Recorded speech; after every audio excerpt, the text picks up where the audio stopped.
राधिका गोरी से बिरज की छोरी से मैया करा दे मेरो ब्याह राधिका।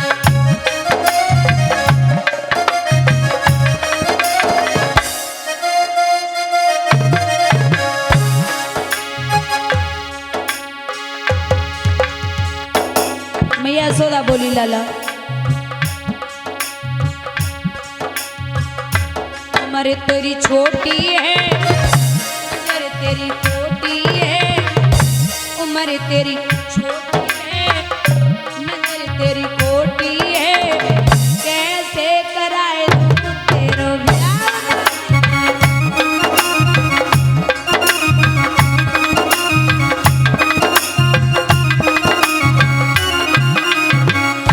तो भगवान बोले अगर तेने मेरो ब्याह नहीं करायो तो छोटो बच्चा धमकी नहीं देवे कि हम तेरो जे काम नहीं करेंगे अगर तूने हमें जो चीज नहीं दिलवाई। तो भगवान बोले सुन ले मैया, जो नहीं ब्याह करावे तेरी गैया नाए चराऊं।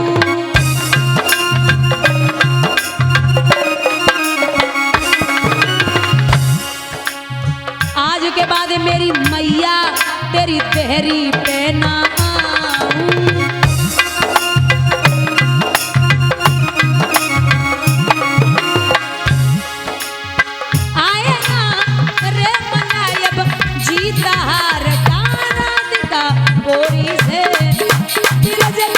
छोरी से मैया कराए दे मेरो ब्याह। और हाथ पकड़े सीरा दे।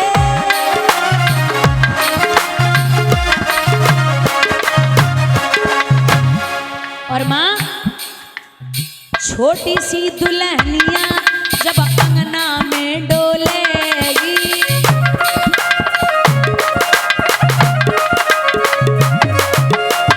छोटी सी दुल्हनिया जब अंगना में डोलेगी,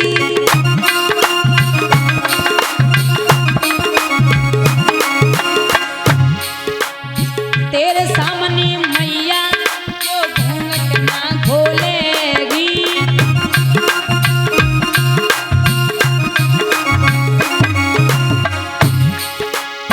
ताऊ से जाकर के कहना बेटी द्वार पे गोरी है, बिरज की छोरी है, मैया कराए दे मेरो ब्याह।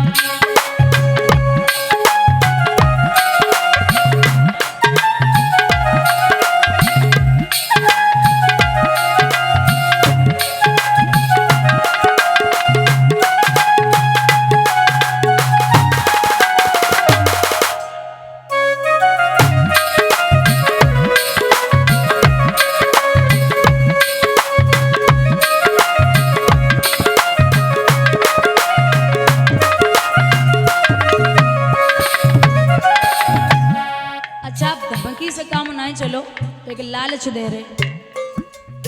चंदन की चौकी पे मैया तो को बैठाऊं,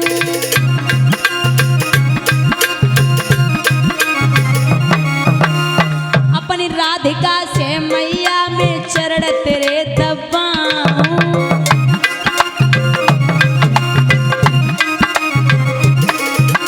सुन मैया भोजन में बनवाऊंगा अब 56 प्रकार के राधिका गोरी से, बिरज की छोरी से मैया कराए दे मेरो ब्याह।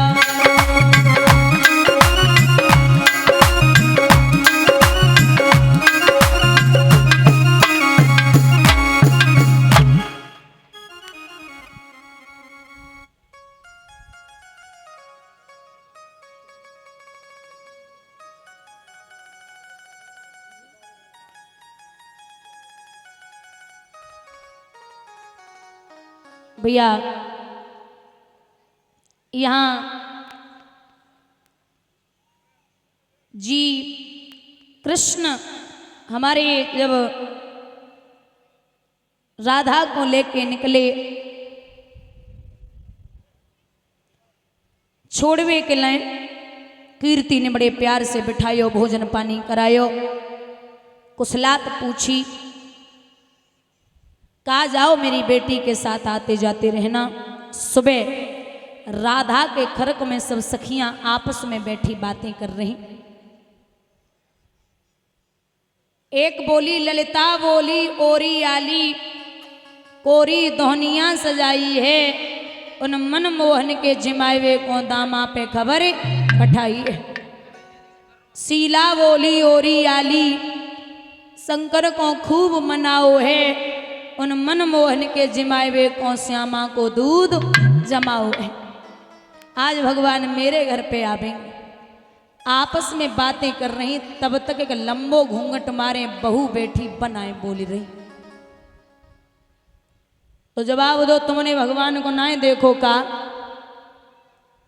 तो बहू जवाब दे रही, कछ मत पूछो। क्यों? अच्छा दादा ध्यान देना, ये जो बहू है ना, ये ब्रज में एक सखा था जिसका नाम था सुंदर, और ये सुंदर की पत्नी थी माधवी। माधवी मतलब पहले विवाह होते तो 5 साल बाद विदा होती थी। तो माधवी की जो माँ थी, जब तक ये माधवी मायके में रही तो इसकी माँ ने ये कहा था कि तू ब्रज की बहू है, किसी से भी पूरे ब्रज में बात करना, लेकिन एक कृष्ण नाम का ग्वाल होगा उससे कभी बात मत करना। तो जवाब दो, क्यों मैया? बोले क्योंकि वो इतना बड़ा छलिया है, अगर तूने बासों बात कर ली फिर तू काऊ से बात जिंदगी में नहीं करेगी, तो उसी की हो जाएगी। वो किसी को भी पागल कर देता है। बाकी ऐसे नैना है, अगर काऊ से मिल जावे तो वो पागल है जावे। अगर मतलब ये समझा दिया कि वो छलिया है, वो सखा है, वो ग्वाल है, वो ऐसा है, वो वैसा है, लेकिन ये नहीं कहा कि वो ब्रह्म है। वो माधवी की 5 साल बाद विदा होके आई तो पालकी में बैठी माधवी। अब पहले से दिमाग में चल रहा था कि कृष्ण से बात नहीं करनी है, माँ ने समझाया है।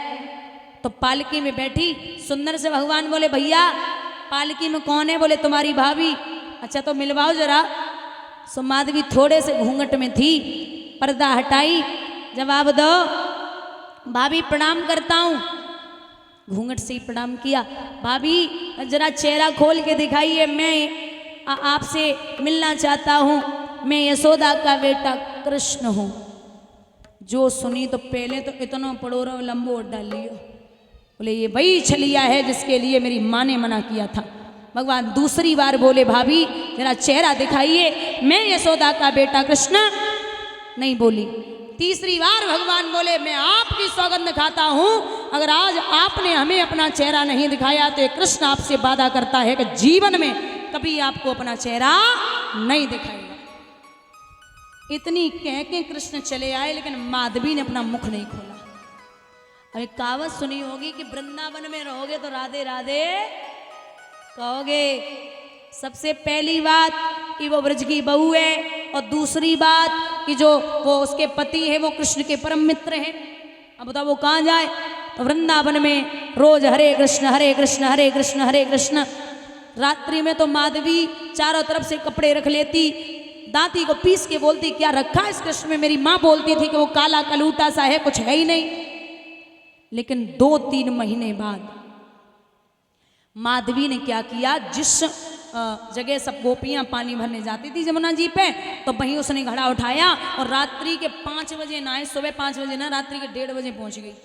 अब कृष्ण की माया, और रोज घड़ा उठाती थी, वही घड़ा रात्रि के 1:30 बजे जमुना जी से भर के उठाए ना पाए रही। सो चारों तरफ देख रही, बोले हमें 3 महीना भय, कोई तो आवे जो घड़ा उठावे। सो कृष्ण की पायलों की आवाज सुनाई पड़ी। अब मोटी सी साड़ी थी, सो घूंघट मार लो एवे लगे रहो कोई बड़ी बूढ़ी आ रही है। सो घूंघट मारे के धीरे से बोली जरा घड़ा उठवा दो। अब भगवान ने घड़ाए पे हाथ लगाया, थोड़ी सी परछाई दिखाई दी माधवी को। उसे क्या पता, उसने पहली बार कृष्ण को देखा। तो भगवान जैसे जैसे घड़ा उठा रहे वैसे वैसे अपना स्वरूप बढ़ा रहे, लंबाई बढ़ा रहे। इस प्रकार से माधवी को खड़ा करके गोविंद चले आए। ऐसे खड़ी है, ऐसो घड़ा ऐसे खड़ी करके निकल आई। अब 5 बजे गोपियां पहुंची, बोली बहना जो तो 3 महीना पहले आई है, जो किन की बहू है भाई, लग रही सुंदर की बहू है। सो धक्का मारे, माधवी मुंह के बल जमीन पे गिरी पड़ी, बोले जल लग रही का वो भूत भूत को चक्कर है, बहना जरा जल लिया जमुना जी से, सो जाके मुंह पे मार दे। सो जमुना जी से जलाओ, मुंह पे मारो। सो माधवी नेत्र बंद करके बोली अरे ओ दीदी सांवरो सो है, मोर मुकुट है, मोटे मोटे नैना हैं और घुंघराले बाल हैं, सर पे बेनी है, हाथ में कंकन है, पैर में पायल है। और तो सुन ले, मुस्कुराहट तो ऐसी है कि जीवन में कभी भी आदमी एक बार उसको देख ले तो ये सोच लेना कि वो उसी का हो जाएगा। अब गोपियां बोली जहाँ पे कोई भूत भूत को चक्कर ना है, जाग तो ये सोदा को पूत आय को चक्कर डाल के चलोगा। अब जाको जो चढ़ो है नशा जो तरवे वारो नाय बहना। माधवी दिन रात कृष्ण के पीछे पड़ी रहती दादा, लेकिन ध्यान से सुनना, जब माधवी आई थी तो कह के आई थी, वो कृष्ण कह के आए थे कि अगर आज आप अपना चेहरा नहीं दिखा रही हो तो ये जीवन में कृष्ण आपको अपना चेहरा नहीं दिखाएगा। एक बार नहीं, माधवी ने 10 बार नहीं, 100 बार नहीं, 1,00,000 बार कृष्ण का चेहरा देखने की कोशिश की, लेकिन भगवान ने अपना चेहरा पलट के नहीं दिखाया। तो माधवी ने प्रण किया है, माधवी ने ये प्रण किया है कि इस जन्म में अगर आप अपना चेहरा हमें नहीं दिखा रहे तो कोई बात नहीं, लेकिन जब मैं अगला जन्म लूंगी तो आपके अलावा किसी और का चेहरा देखना पसंद नहीं करूंगी। समझ गई, ये ब्रह्म था, मेरी मैया ने हमें उल्टा पहाड़ा पढ़ा दिया। यही माधवी अगले जन्म में आके हुई है मीरा। बोलिए गोविंद भगवान की। मीरा एक ही बात कहती थी कि मेरो तो गिरधर गोपाल, दूसरा ना कोई, और जाके सिर पे मोर मुकुट है, मेरो पति है। जबरदस्ती शादी भी कर दी। तो एक बात कही थी मीरा ने राणा से कि तुम क्या कहते हो कि भोजन नहीं मिलेगा, जल नहीं मिलेगा, सोना चांदी नहीं मिलेगा, हीरे मोती नहीं मिलेंगे, ठिकाना नहीं मिलेगा अगर तू संतों के साथ नाची गाई तो। मीरा बोली अरे ओ कान्हा, एक बात सुनिए, ये राणा हमें रोज सुनाता है, गोविंद ये हमें सब पागल समझते हैं, सुनिए माधव।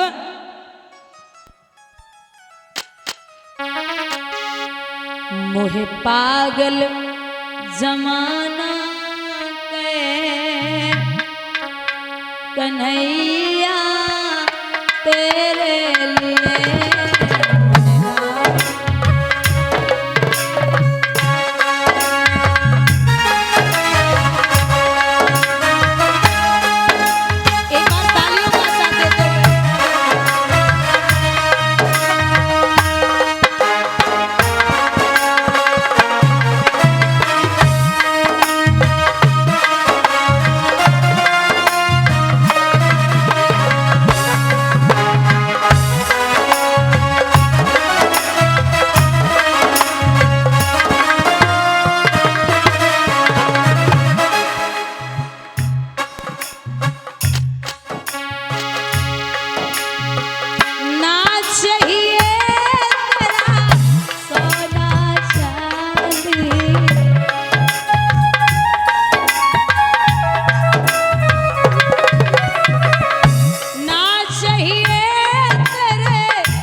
के श्याम के रंग में चुनर मीरा जी ने ओढ़ी, लोक लाज की नहीं खबरिया मीरा दीवानी हो गई रे मीरा मस्तानी हो गई हो मीरा दीवानी हो गई।